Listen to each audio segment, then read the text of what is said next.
ሩታ እኔ እስከማውቃ ድረስ ጀግና ሴት ነሽ ማለት ነው። በጀግና ሴት እንደዚች አይነት የወረደች ሴት መተካቷ እኔ በጣም ውስጤን ያመመኝ። እውነት ለመናገር ብዙ ጊዜ ዳግሜ እነግርሃለሁ አብርሽ ለሩታ የሚገባው አይደለም ብያለሁ ማለት ነው። ሰላም ውድ ቤተሰብ እንዴት ናችሁ? ደህና ናችሁ ወይ?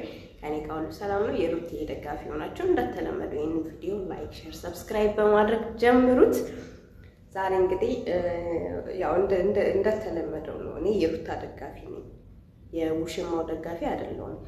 የራስ ያልሆነ ሰው በዚህ ልክ በቃ እኔ እንጃ ምን ልበላችሁ፣ እሱ የማይፈልጋትን ሴት እንደዚህ እየሳሙ እኔ ፍቅር የኔ ቆንጆ ያልሽ ሰውነቱን እየደባበሰች ይሄን ያህል ማሽኮረም ይሄን ያህል ለማማለል መሞከር፣ ወደ እሷ እንዲመለስ ለማድረግ መሞከር በጣም የወረደና የሚያጸይፍ ነገር ነው። እኔ ኦኬ እነሱን ተዋቸው፣ አብርሽና ውሽማውን ተዋቸው፣ የእነሱ ደጋፊው ነው። ሄርሜላንና አብርሽን አንድ ላይ እንዲውሉ ለማድረግ የምትሞክሩ ሰዎች ጤነኛ ናችሁ ማለት? አይምሯችሁ ትክክል ይሰራል? እስኪ ጠይቁኝ ማለት መልሱልኝ። ይሄን ጥያቄ መልሱልኝ። ሶሪ ጠይቁኛል።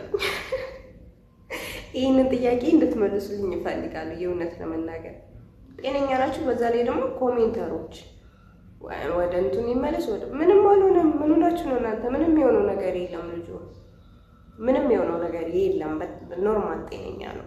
በቃ የኔ ፍቅር ስላላችሁ የኔ ፍቅር ነው ያልከኝ ስሬስ እኔ በጣም ቆይቼ ነበር ቪዲዮኝ ቪዲዮአቸውን እየተከታተልኩ አልነበረምና ድጋሚ ሳያቸው እኔ በጣም ነው የተናደድኩት የተበሳጨሁት። በቃ አይገልጽም። ውድ ቤተሰብ እንዴ ምንድነው በዚህ ልክ የሰው ባለው ዋክሽን ፍቺ።